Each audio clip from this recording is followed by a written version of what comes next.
உடம்புல ரத்தம் கம்மின்னு தெரிஞ்சதுன்னே நேராக கறிக்கடைக்கு போய் சுவரொட்டி தான் வேணும்னு லைனில் நிற்கிறோம். அவரோ ஒரு மாதம் வெயிட் பண்ணுப்பான்னு சொல்லிடுறாரு. அதுக்கு ஆல்டர்னேட்டாக ஒரு சூப்பர் ரெசிபி பார்க்கலாம். இந்த கேழ்வரகு ரொட்டியில் பார்த்தீங்கன்னா அயன், கால்சியம் எல்லாமே அதிகமாக இருக்குது. ஸோ வாரத்தில் 2 நாள் சாப்பிட்டீங்கன்னா கண்டிப்பாக உங்களுக்கு அயன், கால்சியம் எல்லாமே ஏறும். ஸோ எப்படி செய்யுதுன்னு பார்க்கலாம். 2 கப்பு கேழ்வரகு மாவு எடுத்திருக்கேன். இதுக்கு ஒரு மீடியம் சைஸ் வெங்காயம் பொடியாக நறுக்கி சேர்த்துருக்கேன்.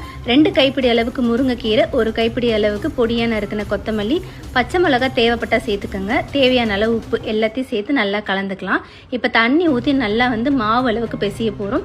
இது ரொம்ப டைட்டாக இருந்துச்சுன்னா ரொட்டி பார்த்திங்கன்னா ரொம்ப ஹார்டாக இருக்கும்.